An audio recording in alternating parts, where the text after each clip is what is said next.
Ever since I was a little girl, well, obviously I'm still a little girl, but when I was even more little, I guess 5 or 6 years old, I would sit at the back of my classroom without wanting to speak. I would not speak, sit silently. And then I would see the teachers call my classmate, and then they would talk in English so nicely. They would talk fluently, and the words come out of their mouths so naturally. And I would be lying if I said that I didn't envy them, because I wanted to be like them as well. I still remember the knot in my stomach when I tried to speak English, but I remember I would stumble and the words just wouldn't come out of my mouth as naturally as I expected them to. So I took that as a challenge upon myself that I had to overcome this challenge. In my family, English isn't spoken. We speak in Bangla or our natural tongue, Chitanga. And I talk to my dad and my mom in Bangla, and they talk in Chitanya. And I did not attend elite schools or fancy English medium schools. I still study in a Bangla medium school. So I was still figuring out how I can speak English fluently, like those people who talk so nicely. And what I had was not a bunch of grammar books piled on top of each other. What I had was determination, self confidence, stubbornness, and also an internet connection. What I mean by an internet connection is in 2016, my dad installed a Wi Fi at our home. I did not know what Wi Fi was. And then my dad introduced me to YouTube. And I saw a haven of entertainment. I would see so many people making videos, and obviously, different places have different accents. I watched people from America, I watched people from the UK, and I tried to mimic their accents by sitting in front of the mirror or just talking to myself. And I think that helped a lot to improve my vocabulary and my speaking skills.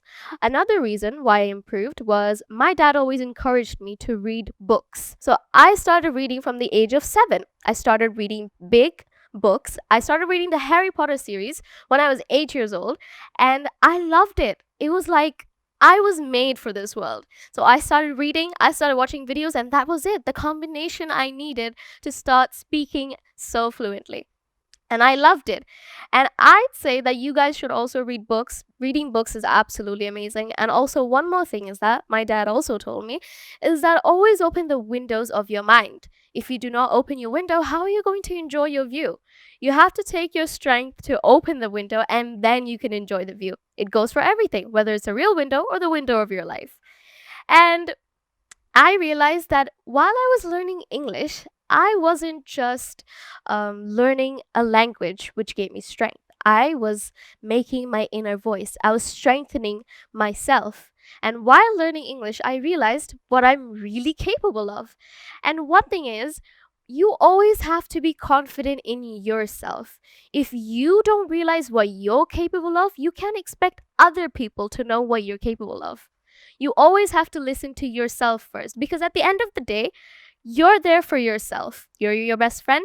And at the end of the day, when you're facing hardships in life, the only person who's going to be there for you is yourself. So, what I realized is when I was sitting at the back of the classroom, I was not confident with myself. I was thinking that I am not capable of speaking like them. Why not? If they can do it, why can't I do it? That's the mindset that everybody needs. And honestly, if they can do it, why can't you? And another thing is, never compare yourself with someone else. They're there and you are you. And even if you have weird interests, for example, when I first started reading books, a lot of people told me that reading books is a boring hobby. How can you just stare at paper all day? Well, I like that world. And you know, the people who will say that your hobbies are weird are the same people who don't have any hobbies. Isn't that right? The people who always try to discourage me into saying that reading books is a boring hobby are the same people who don't do any hobbies. I have quite a few hobbies. I like to read, sometimes I like to paint, I like to craft, and also, like I said, I like to write. I love to write, and some people think that that is boring. Well, they don't really have any hobbies, so should I really listen to them? I don't think so. So, what you have to do is whenever someone tries to bring you down, you have to go on, move on with your life. Your life isn't going to end just because some one unemployed person sitting on their bed told you that whatever you do, it's not right. No, don't listen to them and go on with your life.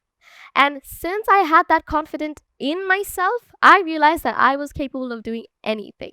I was capable of mastering English. And Alhamdulillah, not only did I learn English, I am now comfortable enough to teach it to other people.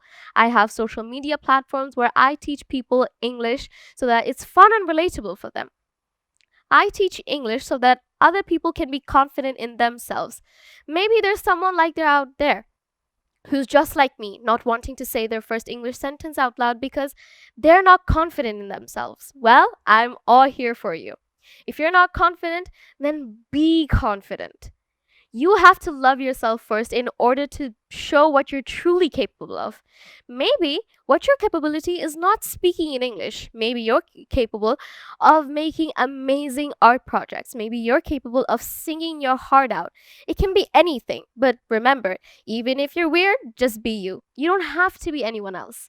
Why put so much effort into fitting in when we were all born to stand out? So whatever you're doing, always stand out. And while I was learning English, I realized that I have a voice.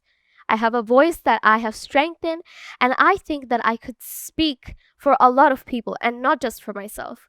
All these years, I have been speaking for myself about my hardships and everything that I faced.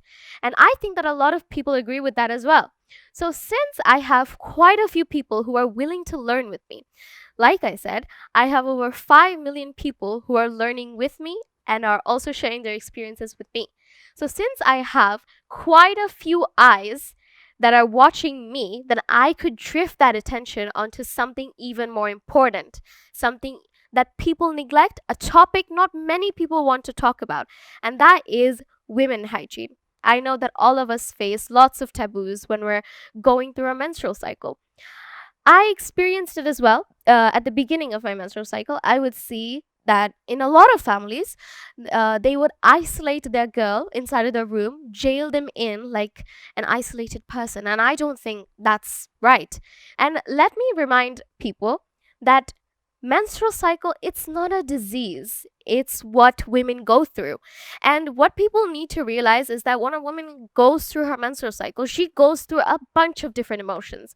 She goes through so many mood swings, and it's very hard to focus when you're having those mood swings. And when your body feels pain all day, what you need is support from your family, not them jailing you inside like a prisoner. And what I realized is that a lot of people, even if most of our society is becoming modern these days, there's a lot of people who are still following so many taboos, such as not buying a box of pads for their young girl. And I know that a lot of people are financially struggling to provide maybe a box of pads to their young girl, but if you can take the money for food, water, electric bill, water bill, then you can take a little bit of money to invest in her hygienic product. Just like that, giving a girl pads, it's not a privilege, it's a necessity. When you're going through your menstrual cycle, it's not a disease. It's something women experience every single day, and I think it should be normalized. I should be able to tell someone that I'm on my period because it's something I go through. It's normal. I don't think anyone should be afraid of saying that, should they? And a lot of taboos that they see is instead of using menstrual pads, hygienic sanitary napkins, they use clothes. And what they do is they cut pieces of it and then they wash it. I've gone to rural areas to research on this case. And I've seen that they wash it, and where they dry it is behind a cupboard or maybe behind a door where it doesn't even dry properly. So that is very unsanitary and very dangerous. There's lots of bacteria in that clothes, and it can result in big diseases that can even result to death. So I feel like when we're talking about this menstrual cycle, it should be normalized for everyone. Everyone should be using sanitary napkins these days. And another thing is that when a little girl, let's say she's 11 or 12 years old, she's not educated about the world. She should be able to go and freely tell her parents that what she's going through. Most of the time when we get our first periods, we go and tell our mothers. And then what our mothers said. And then when we're feeling down, the males in our family ask, why are you acting like this? We should be able to tell them that, yes, I'm going through my menstrual cycle. Most of the time, what mothers tell their children is that don't tell your father. It's embarrassing. Why is it embarrassing? I go through it every month. I don't think that's something embarrassing. I should be able to tell my father that I'm going through my menstrual cycle. For example, when I'm on my menstrual cycle every single month, my father reheats my water bag. He even brings me whatever I crave and tells me that I can rest if I want to, because he acknowledges the fact that I'm going through something and that my body needs rest. I think that not only my father, all the fathers should be with daughters should be very educated about something like this. They should always think that since my daughter is going through this, I should make it easier for her, not harder for her. You should be able to tell your father what you're going through, because just like your mother, your father is also a very important parent in your life. So I started working on women hygiene, and then when I went to rural areas, I saw the hygiene places and how they survive in these weathers, and it truly broke my heart.